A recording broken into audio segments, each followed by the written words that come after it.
been a couple of weeks. I think you can hear me as well. It's been a couple of weeks. Obviously, we meet every other week, so obviously we've got a couple of Friday nights that we need to honor our Farm Bureau Insurance Players of the Week.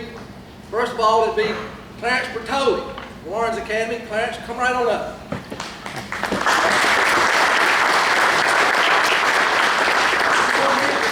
Let me tell you what he did. A couple of weeks ago, September 9th, Lawrence Academy defeated Oak Brook Prep by a score of 50-30. Clarence right here, don't go anywhere, had 12 catches for 176 yards, folks, and 4 TDs. 4 TDs. That's an average of 14.7 yards per catch. His longest of the night was for 45 yards. He also rushed for 37 yards on 4 attempts. Y'all, he onside kicked twice. He recovered one of those himself. I don't know how he quite do that. But anyway, during that game as well, he's had 29, at that time, 29 varsity games, but he scored his 50th career touchdown that night. Also scored his 51st and his 52nd. Coach Plowman said he was electric that night. He was actually in the kicking game, kicking the ball away from the outstanding receiver and returner. So our September 9th Farm Bureau Insurance Player of the Week, Clarence Bertoli. Thank you.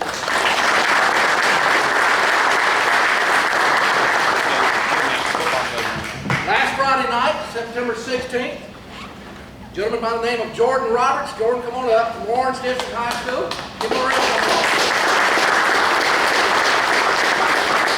Here's what Jordan did. Look at these cameras. First of all, he's an outstanding linebacker. He had 12 tackles on the night, 1 for an interception as a linebacker for a TD. Let me tell you what he did. The third play from scrimmage, he intercepted the ball, returned it for 20 yards for a touchdown, and sort of set the tone early for that defense onslaught. What they had, they kind of set the tone there.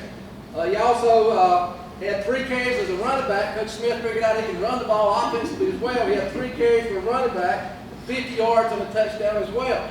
One of those was a 25-yard touchdown run in the 4th period to sort of seal the game as well. It was his 3rd TD in the last 2 games played as well, but he's an outstanding linebacker, first of all. Coach Smith, don't go anywhere yet. Coach Smith said, completed this. He's a complete linebacker. Plays the run and pass equally well. He's a physical tackler. Tackles also in the open field. He's an extremely hard worker in the weight room. But most of all, he's a leader of this team on and off the field. September 16th, Farm Bureau Insurance Player of the Game, Jordan Roberts.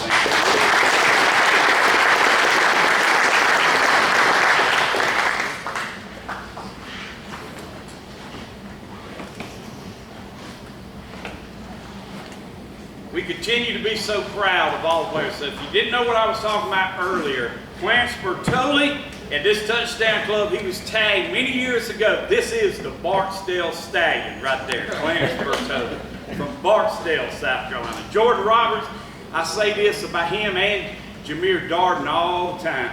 Those 2 guys right there, you ain't got to see them play. You can hear them pads popping, what Jordan Roberts does. So we're proud of our Crusaders, our Raiders. Our Red Devils continued rolling right in there. Moved up this week, I think, to, where are they this week? Number three in the state are Cleveland Red Devils. So all 3 of our high schools. At this time, we will turn it over to our school reports. And the very first coach we want to hear from today is our college team, our Blue Hose. And Coach Englehart, if you will come now and give us our Blue Hose report, or you can stand there if you want to, Coach. Coach Englehart, the Presbyterian head coach.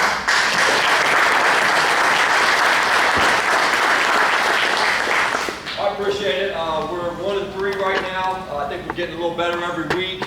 We had a tough game up in Western Carolina this past weekend, and we're real excited to be back at Bailey Memorial Stadium this coming up Saturday at 7 p.m. to play Davidson in our rival game. It's a battle of the borders for the 1919 Cup, so it'll be an exciting game. They've won the conference last year, so they're the reigning conference champs. They run the heck out of the ball. They run the triple option, and they run it for about 400 yards a game. So we've got our work cut out for us, but we're excited to be back home to play against them and start conference play. I brought 3 guys with me this week. I brought 3 offensive guys. First off, Delvecchio Powell. Delvecchio Powell, he's our running back. He's an all-conference player from last year. He's actually graduating in December, which is sad to me that he's graduating in December, and he'll continue on somewhere to finish out his career in grad school somewhere. And he is from Savannah, Georgia. We've got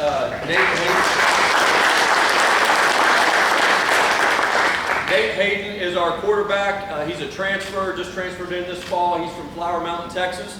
And he started off the year, once again, getting better every week. I think he's done really well. Has 4 touchdown passes and had 2 last week and has really improved. We're looking for big things as we continue in conference play from Nate. And then Dominic Kibbe is a true freshman. He's from Baltimore, Maryland, and he's a wide receiver for us. And he's kind of been our big play guy in our win at home 2 weeks ago. Kind of got us kick-started and caught a big post for a touchdown. And he's kind of been our kick-starter so far on offense. He's big time, got big time speed to get the ball down the field to him. And Nate has a strong arm to get it to him. So expect a lot of great things from him as a true freshman. I think he has 10 catches and 2 touchdowns. So far this year, something like that. But he's going to be a guy to watch in the future. So thank you very much. And Bob Strock, who's going to start at corner for us this weekend.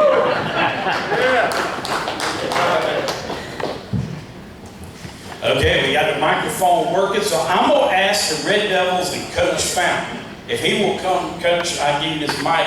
They did ask for the microphone back there, Coach, so go ahead.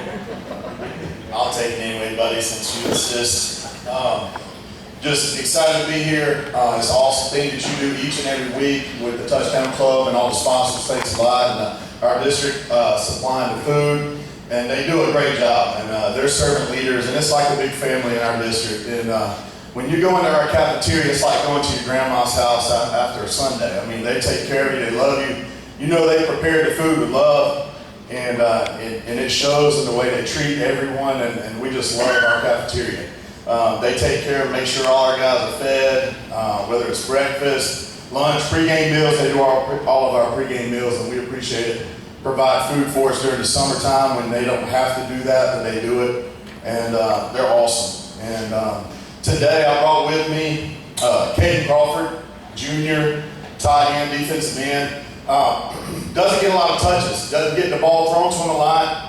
Half the time he gets the ball thrown to him, he's wide open, it's a touchdown, but we have a lineman downfield and it has to come back. So it doesn't go on the stat line, but what he does is invaluable. He sets up big plays because he's out there on the perimeter blocking. He's blocking down on a buck sweep. You don't see him except for a flash in the screen sometimes. He's driving a guy all the way onto the sideline. We've had to tell him, Caden, you're going to have to let go of that guy before you hit the fence, okay? Because we've had some penalties because of it, but it's super unselfish. Kid, just an awesome kid to be around, awesome representative of our team in the school building, Caden Crawford. Next up is Hezekiah Counter, senior defensive lineman, all smiles. I say it all the time, he's all smiles in the school building. All the teachers love him, everybody loves him. But when he gets on the field, he's going to flip that switch, and there's no turning it off. And he's scary sometimes on that field, and it's awesome. I love it. He gets after it. One of the coaches asked me about him and said he's a dog. He gets after it the whole 4 quarters, and unfortunately he's a senior and we're going to really miss him this year. Getting a lot of interest, has some offers from North Greenville, Anderson, Limestone, some interest from some other teams as well, Northwestern, but really good player for us and good person, good ambassador for our team and our program, Hezekiah Counter. Josh Copeland, just been consistent ever since he's been with us in the program. Great running back. He's a senior. This year had 3 TDs last game. Our running backs are really unselfish. We have 3 running backs in most of the sets that we have, and each of them, last week we had 2 with over 100 yards, 1 with about 70 or 80 yards, but they're all going to get touches, and they understand that. But to get those touches, they have to block, and he does a really good job of blocking when he's not getting the ball. But when he does get the ball, he makes electrifying things happen. Unfortunately, he's a senior as well, and great ambassador. He doesn't say a whole lot. He barely smiles though. So he's quiet. He's kind of the quiet leader who just does everything you ask him to do when you ask him to do it, and he leads by example. We're going to miss him next year, Josh Copeland. Ben Sanchez, senior offensive lineman, defensive lineman. This young man has not missed a workout since I've been at Clemson High School. Has not missed a workout. In fact, he's the first one there every single day, and he's the last one to leave. And he's the most unselfish teammate that we probably have on our team. He's on the sideline, he's cheering for those guys. When they come off, he might hand them a water bottle, he might towel, he's helping out. When he gets in, he does the best he can do, and that's all we can ask for. But he gets after it every single day. Awesome teammate, unselfish kid, in the building, outside of school. One of the hardest workers I've ever met, and we love you, man, and we appreciate everything you do for our team. Ben Sanchez. We've been on the road for the past 3 weeks. This week we get a chance to play at home versus South Aiken. Really dynamic football team on offense. On defense, they're not as good as they are on offense, thank goodness, because they got a quarterback who's averaging over 12 yards carry, running backs that are averaging over 10 yards carry. So it's going to be a tough night trying to contain them on the defensive side of the ball. Hopefully we can get some turnovers and get some extra possessions over them. But if you would, come and support us this Friday night at home. Thank you.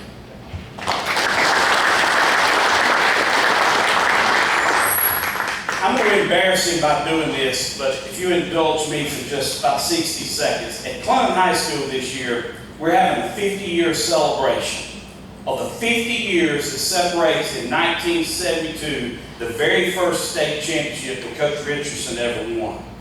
And he said in his own words, it's probably the most special because it was the first. It doesn't diminish any of the other 5. But we celebrate now. I was picking at the guys before we even got started. There's another gentleman sitting right here. And I don't know if these guys realize it, but every high school has a GOAT. Okay? The GOAT, those 4 letters stand for the greatest of all time. Ladies and gentlemen, with the Red Devils celebrating the Clemson Red Devils 50 year, the captain, the Shrine Bowl person on that team, Mr. Robert Scott.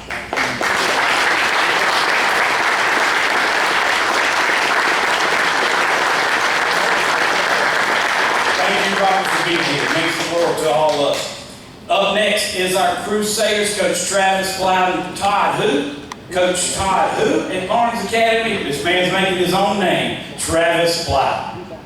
I have to be too careful. I don't want to criticize the boss too much. So I'll just leave that alone. But I appreciate the Touchdown Club and our game day sponsors for having us here.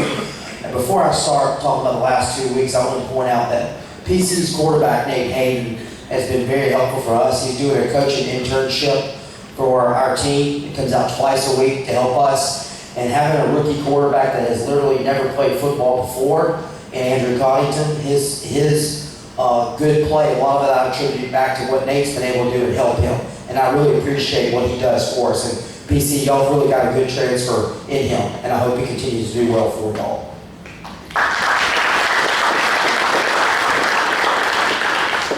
To begin with, 2 weeks ago, we beat Oak Brook Prep 50-30. We were up 50-6 at halftime, took care of business there. And then the following week, unfortunately, we lost a very tough region game to Wardlaw. A couple of plays here and there, and we could have seen a little bit different outcome, especially in the second quarter and third quarter. And then this Friday, we will play for homecoming Jefferson Davis Academy from Blackthorn. Hopefully we will be able to bounce back a little bit. It took us having to run somebody over in our Gator to get us winning earlier in the season, so today's Thursday, we may have to hit somebody with a Gator again. Obviously, stand up Clarence, our first guy that we need to recognize today is the player of the week. He had a really good game against Oak Brook, crossed a 50 touchdown plateau for his career, 8th through 12th grade. He played for us as an 8th grader. Had a really good game, 12 catches, 170 yards, 4 touchdowns. Really set the tone early in that game on offense. I thought that he was the best player that night, and we kept giving him the ball, and he kept getting the end zone. So we really appreciate everything that Clarence does for our program. He's had a great career, and hopefully over the course of the next 5 to 6 to 7 weeks, he'll be able to finish strong and finish a wonderful career as a Crusader. Thank you, Clarence. Next, we have Garrett Murphy, a sophomore. Defensively, he's had 2 really good weeks against Oak Brook Prep. He had 7 tackles, 3 for a loss and a sack. Then he had 11 tackles and another sack against Wardlaw. And then he really jump-started our second half when he had 9 catches for 117 yards. And I think most of that yardage happened in the second half. But Garrett had a really good complete game against Wardlaw and played really good against Oak Brook on defense. Garrett Murphy. Our third guy is a senior, Daniel Irvin, who also has never played football before. He transferred in from a school that didn't have football, and so he's had to learn on the fly. And it's taken a while, but the last couple of weeks he's really turned into a very good left tackle for us. On top of that, we had an injury and we had to start on defense for a couple of games, which again put a little bit of stress and pressure on him, but he's done a really good job of showing improvement on both sides of the football, and he's been a big part of us being able to be a lot better on offense, playing that left tackle position. Daniel Irvin. And last but not least, the sophomore, Dylan Frey. Big team guy. He will do whatever I ask him to do. We had an injury. He had to shift and play linebacker this past week against Wardlaw. He was willing to do it. Both games against Oak Brook Prep and Wardlaw, he had 10 tackles and recovered 2 fumbles. He'll shift again tomorrow night once we got our guy back that has been injured. So he's very willing to do what I ask him to do. Works very hard in the weight room. He's gotten a little bit stronger over the last couple of months, and that's been very helpful for us as we started the season. Hopefully, we can bounce back from Friday night's loss and play well tomorrow night against JDA. Thank you. Well, next, our Orange Raiders. Coach Fountain cringes at my passionate voice, how I get excited about putting pressure and some of the things that comes out of my mouth. So I'm about to do it to the Raiders. They got their first victory. There's many more to come. And I'm going to make you a prediction right now. I'm fixing to put pressure on them. They will win their region in 2022. You heard me say it right here. Here's the pressure, Coach Darrell Smith. I appreciate that, buddy. Appreciate that a lot. Brought some seniors with us today, and one thing about our start being 0-4, and then these guys just kept coming to practice. They kept working hard. They kept doing the right things, and a lot of the reasons that our team did that was because of the senior leadership out of these guys and everything that they've done for us through the season. First, I brought Jay Pulley. Jay has made some circus catches. I mean, you can't overthrow Jay Pulley. I mean, there's one on Twitter, and he's just laid out. He's parallel to the ground, diving, and that's after having his broke shoulder. So the toughness of that, being able to come back, being able to sacrifice his body for his teammates and making plays like that. Had against Chapman, I think about 119 yards, or very close to that on a few receptions. Has done a great job for us. Jay Pulley. And Jordan Roberts, you heard a lot of his stats, and what you don't see in the stats, and he mentioned it today, is just the leadership that comes from Jordan. Jordan's one of the ones that's the first to rally our guys, and one of the voices in the locker room, a vocal leader as well as a leader with what he does and how he responds, how he acts, and how he carries himself. But a great leader in and off the field, but also a great linebacker too. You heard his stats earlier, a lot of tackles, and now we've got him on the offensive side of the ball for a few touches, and he's really added some pop, blocking, and carrying the ball. Jordan Roberts. And Jameer Darden, who is hard to, when I introduce him, I want to introduce them together to like the same type of person. They've been there for a couple of years. Whenever I talk about our defense, if our defense is going to be successful, it goes through these two seniors right here. Both of them have been with us for a couple of years. They, for example, they had the last game combined 30 tackles. And that's about half of our tackles in last Friday night's game. They were involved in either in or around making a solo tackle or an assist. These two guys right here do a great job. Jameer is one that like Buddy said earlier, you can listen. You can listen and hear him play, okay? Because he's got what some of the coaches that come through that have been interested in. One, I think it was the Balfour defense coordinator called it knockback. He's got that knockback. When he hits you, you go backwards. And he does a great job for us on defense. And he's, like I said, just a tremendous athlete. And also has got some touches on the offensive side of the ball and has shown that he could also be a running back. And we put him in occasionally as we do our running back by committee. All right, Jameer Darden. Jaden Goodman plays on both sides of the ball at times too. He plays some receivers for us, but he's also our starting free safety and does an outstanding job. He's excellent tackler. I mean, when he comes up for free safety, make a tackle, he plays it looks like about 225 pounds when he hits people because he comes flying in there so fast. Does an outstanding job, has gotten better and better playing the pass, just been a great asset to us, has had several good games, and just great, again, on and off the field. These guys that we're bringing to the Touchdown Club just impress me with everything that they do, and not just how they play, but how they carry themselves, how they handle themselves through adversity, and then also how they handled themselves after we had our victory last week. All right, Jaden Goodwin. And it's a pleasure to be around these guys and see, like I said, over 4, it's tough times, but to see the way they actually picked me up a little bit with their attitude and how they carry themselves and work, and it was good to see some success last week. The game against Chapman, looking back on that one, we felt really good about that one. We let that one slip away in the last few seconds. We felt like we had some mistakes earlier that we could have capitalized on that we didn't. We did have, for example, 5 starters out in that Chapman game, so we had a little bit of struggle there, but those guys, again, they didn't worry about it. They just next guy up. They went out there, they played football because they love each other, because they love the game, and they're a great example of that.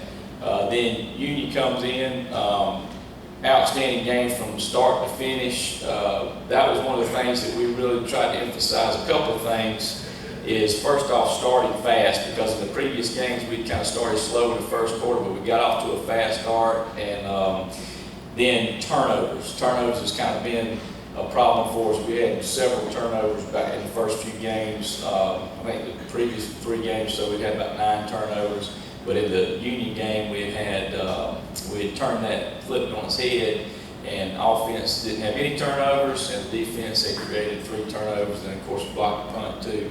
And I think that's going to be what we've got to do as far as success moving forward. Is we've got to obviously is keep that turnover margin in our favor.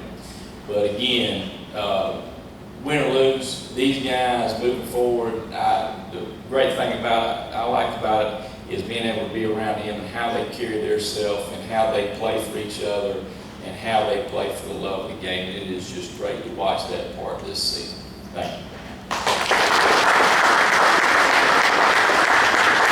Thank you. Thank you. It's time for our feature speaker. He needs no introduction. We all know who he is sitting here, the legend, that's Coach Shell Dula. So I'm going to ask our Bronze Derby consultant, who is Sandy Crookshanks, the former voice of the Red Devils, the former voice of Blues. But before you come, Sandy, we got a very special video that was just played a few weeks ago when he was inducted here in Lawrence in the Lawrence County Sports Hall of Fame. Cora has got it dialed in, and after this video, Sandy Crookshanks will come up and he will introduce Coach Shell Dula. Cora?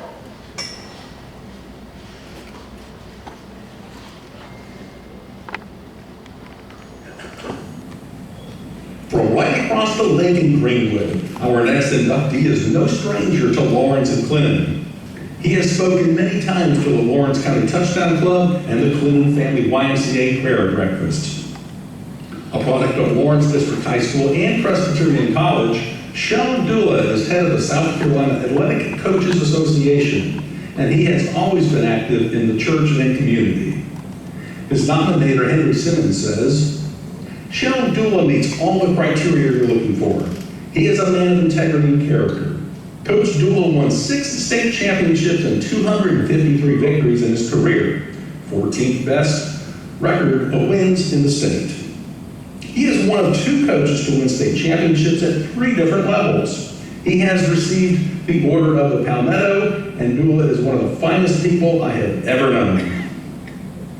He was in 9 championship games all total, 3 as an assistant at Woodruff in 72, 75, and 76, 1 at 96 in 1982 with a perfect 14-0 record, 2 at Union in 1990, which Dula considers his very best team, and 1995, and 3 at Greenwood, 99, 2000, 2006, and a 13-2 team, including Josh Norman, who went from no major college offers to a 5th-round draft pick in the NFL. In an interview with the Greenwood Index Journal in 2015, when he was among the 2nd class inducted into the South Carolina Football Coaches Association Hall of Fame, Dula said, "At PC, I played for Coach Callie Galt and Billy Tiller, and real quick I could see the positive influence coaches have on players. They encouraged me to go into coaching, not so much verbally, but I simply saw the effect that they had on me and others. I worked with W.L. Varner at Woodruff High School, and he helped me to see that coaching was a very positive profession, a good profession, and a profession where you could make a difference and be a difference maker and get a lot of satisfaction out of doing a good job." Our newest member to the Lawrence County Sports Hall of Fame is Shell Dula.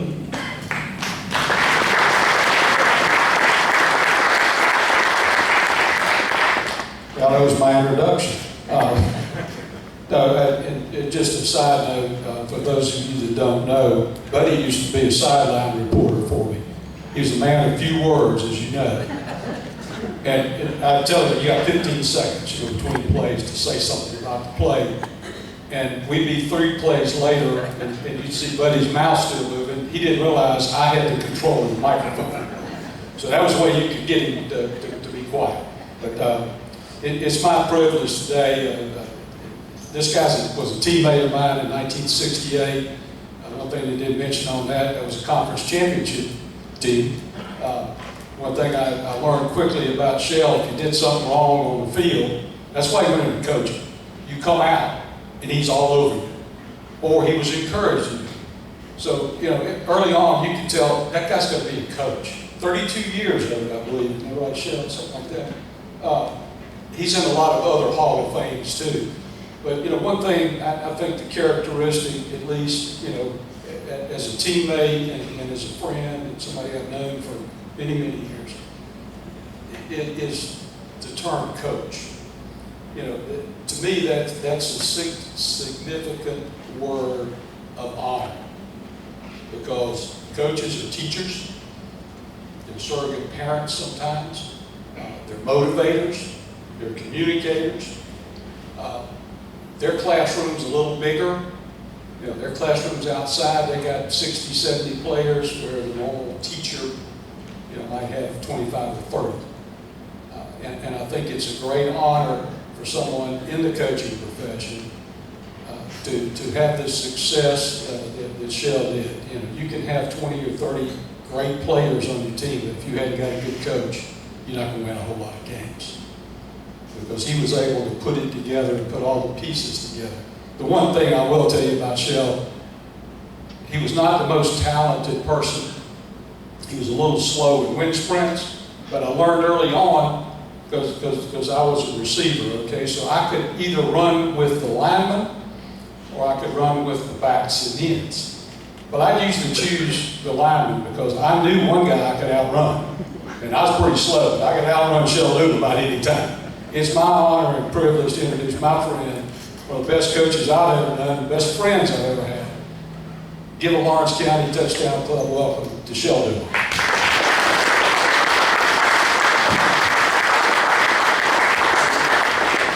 Y'all hear me? I tell you what a pleasure. Sandy, appreciate you introducing me there. Sandy and I actually kenned each other. It's way back there, but I've got to tell you this one quick story, and I'm going to tell several stories if you don't mind. But we're sitting in a restaurant in Clinton is really between Greenwood and Clinton. It was a hamburger place. And Mary and I drove over here to have dinner one night. And so we go in. I order a big steak, I think it was, and Mary orders something nice. And then I happen to go back and I look and it says cash only.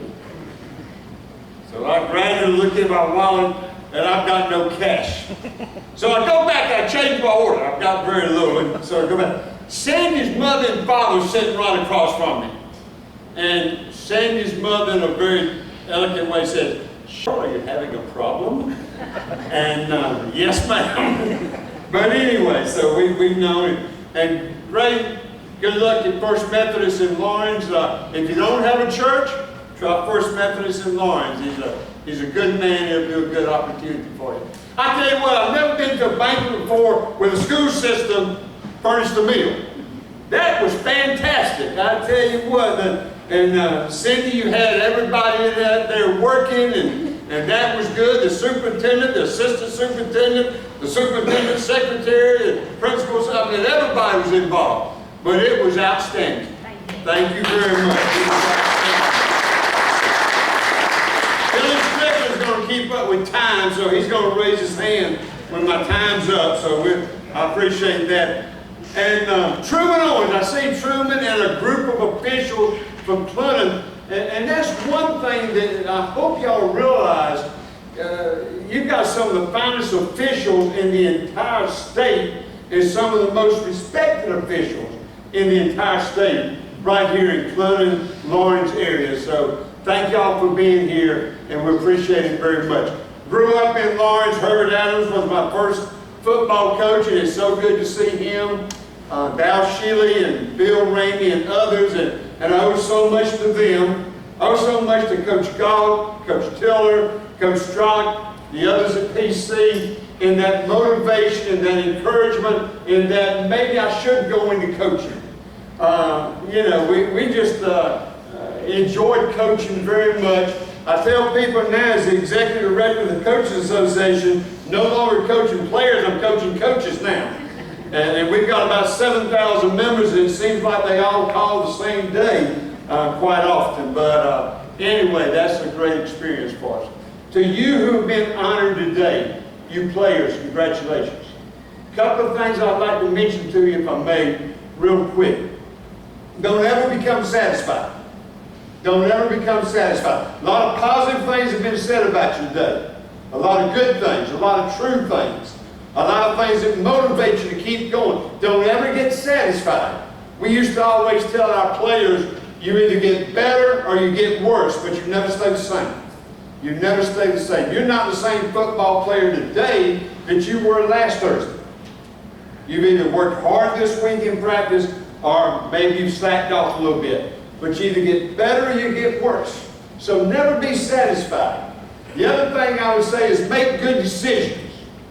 Make good decisions. There was a quarterback at Myrtle Beach High School many years ago. He was an all-state football player. He was proficient in 5 musical instruments. He got a full scholarship to Notre Dame University.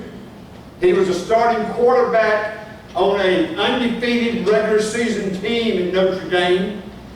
He had a test in the spring and he cheated. And he got caught. And he got suspended from school. Had the world in the palm of his hand. Had the world in the palm of his hand. Got suspended. Went back, so, you know, he got up off the floor and he went back. And you have to admire that. But make good decisions, guys. We all know the difference between right and wrong. Make good decisions. Third thing, surround yourself with people who feel the same way you do. Surround yourself with people who want to accomplish the same things you do, who are willing to pay the price, who are willing to work hard in the classroom, who are willing to work hard in the community, who are willing to work hard on the football team. Surround yourself with people. I'll never forget a decision, or not a decision, but a discussion I had with Armani Edwards. Armani was our quarterback at Greenwood in 2005. went on to Appalachian State where he became an All-American. But Armani and I were sitting in our office near the end of school his senior year. And I said, Armani, you need to go ahead and go to Appalachian State. Now I mentioned Appalachian State because you know last week they beat Texas A&M at Texas A&M. And when Armani was a starting quarterback in Appalachian, they beat Michigan at the Big House, which was, you know, all over the world as far as athletics was concerned. But I said, Armani, you need to go ahead and go to Appalachian. You don't need to stay in Greenwood this summer. I said, believe it or not, there's some people that don't want you to succeed because they aren't willing to work as hard as you are. They're not willing to make the commitment that you are. And they want you to fail just like maybe they're having a tough time. So, you know, make sure you surround yourself with good people. And then the fourth thing I share with you is you can't do it by yourself. Football is an ultimate team sport. You can't win by yourself. It's got to be everybody buying in. And that's what I like about PC. I am really impressed and pleased and excited about PC. And Coach, the job y'all are doing. And, you know, I went to Western Carolina and played a couple of times. It was tough up there when we were playing, so I know how that is. And I know how it is to start 0-4. Been there, done that. And I know how it is to start 5-0, but not too often. But, you know, that's a great accomplishment. And I know how it is to have tough games and win tough games. And don't know if we ever had anybody catch as many passes for many touchdowns, but that's a great accomplishment. Great accomplishment. So congratulations to each of you. What I wanted to talk with you, and I've had a chance to be here several times, and we've talked about offense, and we've talked about defense, and I'd like to talk just a little bit about the kicking game with you. And just go over a couple of things about the kicking game, because more games are won and lost through the kicking game than any other part of the football. You folks listen to the TV on Saturday, or listen to the TV on Sunday, and you hear people talk about the kicking game. You hear people talk about that more real estate exchanges hands through the kicking game than any other aspect of football. And all that is true, and you hear people say, play for and make the breaks, and when one comes your way, score, and press the kicking game, but here the breaks are made. We can all think back to games we've been involved with where we won because of the kicking game, or perhaps we lost because of the kicking game. We began something in Union when we were there, is we had a special teams coordinator. You know, we all have offensive coordinators, we all have defensive coordinators. We had a special teams coordinator. We wanted one person that was in charge of all of our special teams. Now, certainly other coaches were involved and other coaches were used, but we had one person speaking as far as the special teams were concerned. And we found that to be very, very effective. Chris Warrock was our special teams coordinator at Union, then Sparky Hudson, and then Kevin Addis were our special teams coordinators at Greenwood. But they were involved with the kicking game. Now, they had other coaching assignments, but when it was time to practice the kicking game, they were the voice. And they were the ones that would share, and everybody was hearing the same thing from the coordinator, just like you do on offense and just like you do on defense and this type of thing. Couple of things about special teams, and this is not for coaches, but it's, you know, it's our philosophy. We always did special teams in the middle of practice. We always did in the middle of practice. We always felt if you do it at the first of practice, people would say, oh, we're just getting loosened up and we're stretching and we're just sort of going through the motions. And if you do it at the end of practice, they say, well, practice is over and we're just sort of cooling down during the kicking game. But more football games are won and lost through the kicking game than any other aspect. So we did it right in the middle of practice. We had defensive practice, then we did the kicking game, and every football player on our team, except the starting quarterback, was eligible for special teams. Robert, I bet you even played on the special teams at Clarence. Everybody, it didn't matter who you were. Josh Norman, DJ Swain, we go on and on. They were on the special teams. Everybody was on the special teams, except maybe the starting quarterback. We did it for 30 minutes in the middle of practice. 30 minutes. We had a 15-minute period that we called pass, punt, and kick.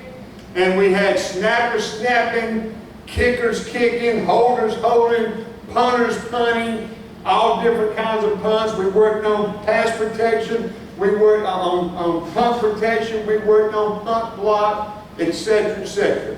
And then we did phases of the kicking game every day.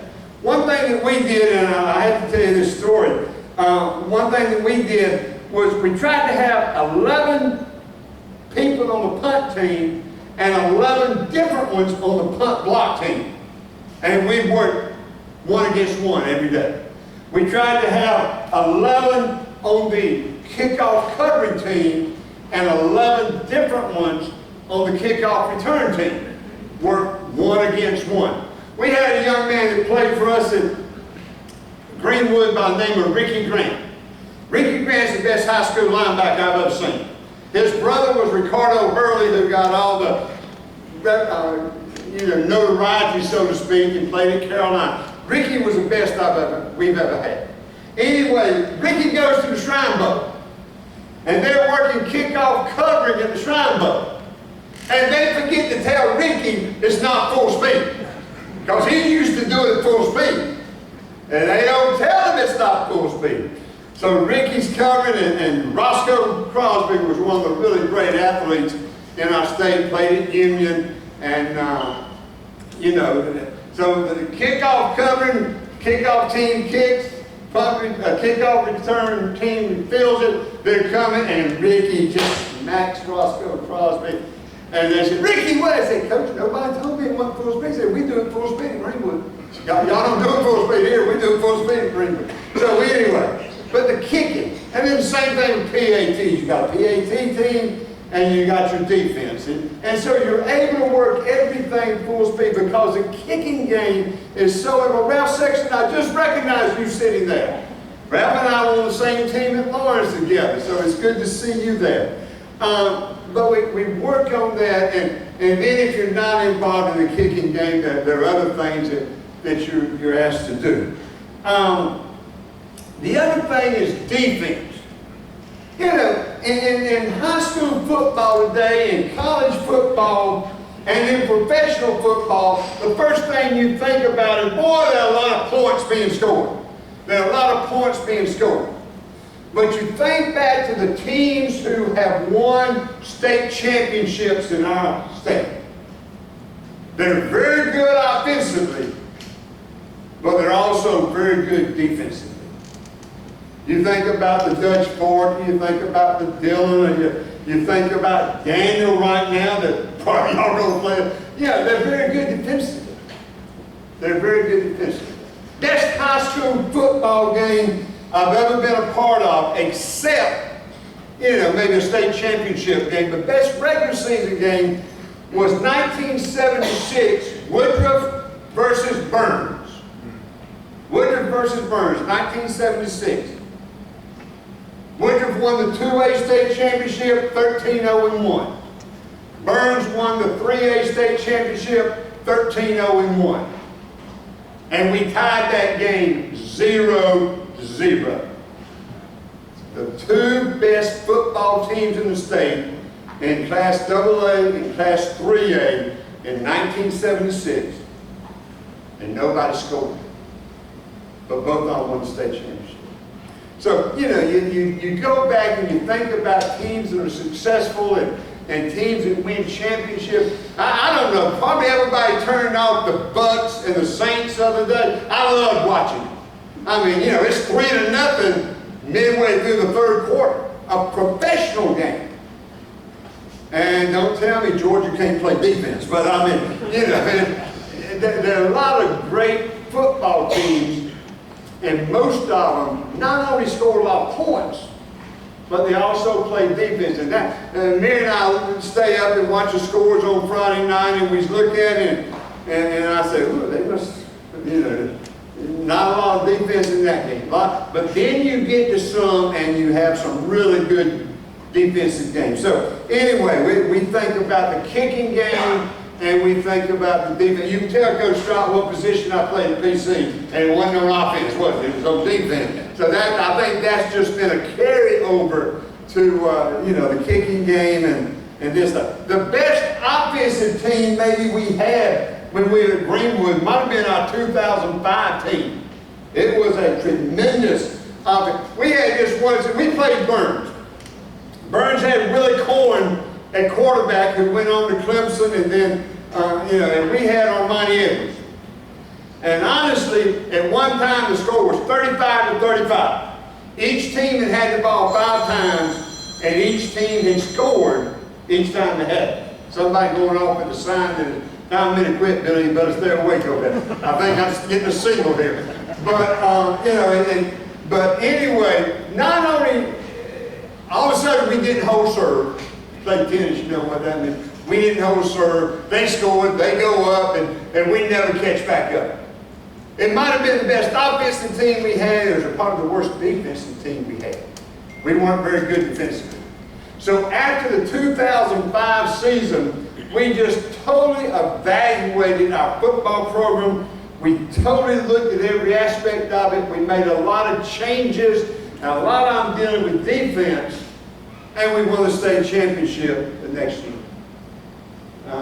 I told our coaches, I said, we're trying to run a 3-3, and I didn't really understand the 3-3. We had hired a defensive coordinator who did a great job and who totally accepted what I offered, but I didn't understand the 3-3. I said, let's go back to what we've been doing, and I can help you some. Let's go back to what we did at Union. Let's go back to what we did in the early years at Greenwood, and maybe we can help. But defense, kicking, offense, they all go together to make a team. But sometimes we forget a couple of things there. Just to share with you, and I know it's about time to go, what we believe in. This tells you a lot about me. When I share with you what we believed in as a coach.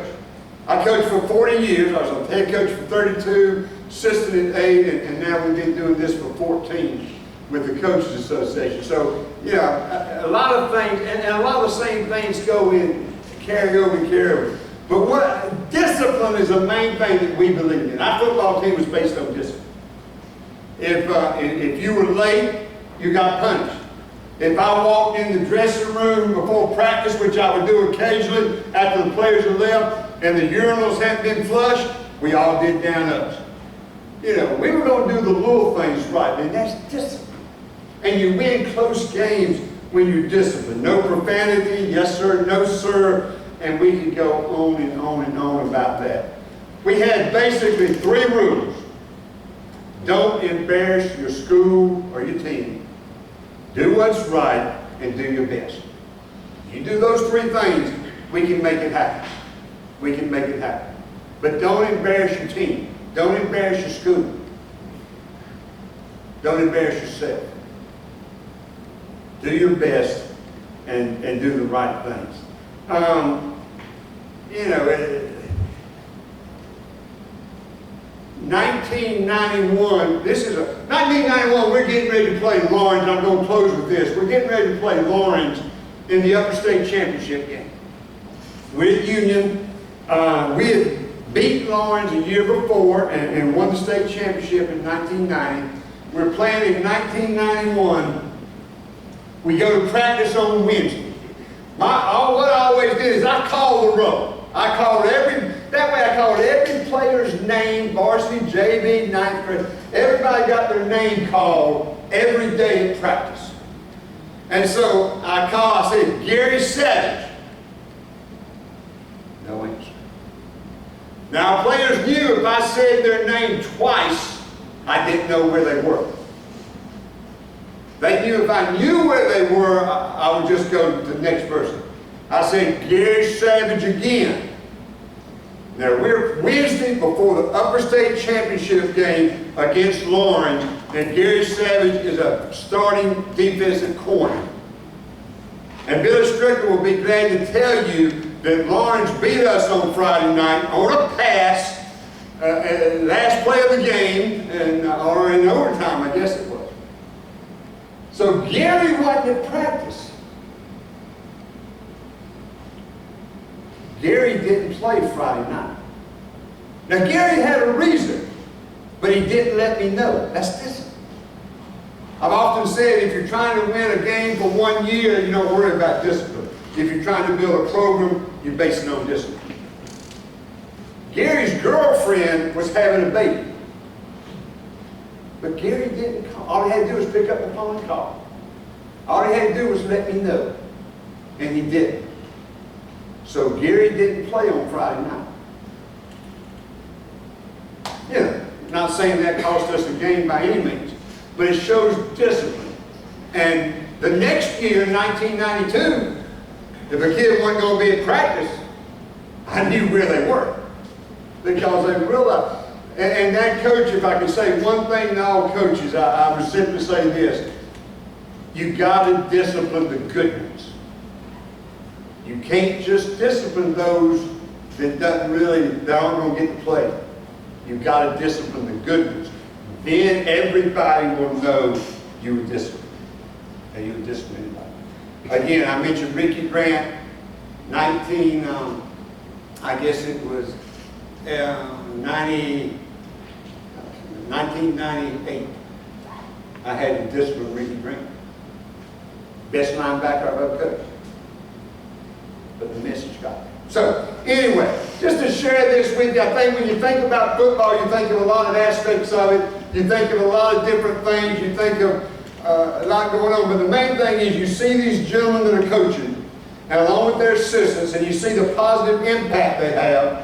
You see these players who love being a part of a team, who love working together, who enjoy seeing progress being made, and helping young men or young women, regardless of the sport, develop into citizens that will be contributing citizens, that will be good mamas and daddies, that will be good citizens. And I think that's what athletics can do for you.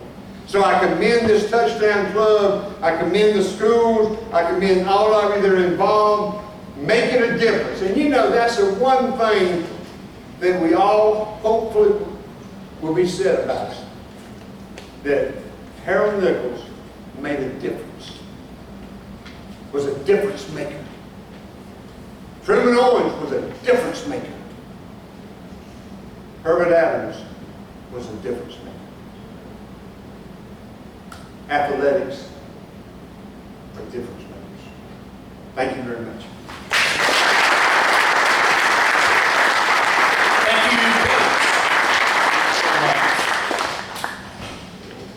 We want to thank Ron's Derby Consultant, Sandy, all of that organization, so much history there with Presbyterian College and today. We thank you. School District 56, we thank you. Dr. O'Shields, Dr. Pitts, we thank you, Cindy, Miss Catherine. And they did ask, would y'all stay over? They want to take a picture. We always get the game day sponsors. Before you leave School District 56, step in the gym. We want to take your picture and put it up on our Lawrence County Touchdown Club social media. The Red Devils have to go. We will continue now to do the door prizes. Everybody get your tickets out as we fix to have some nice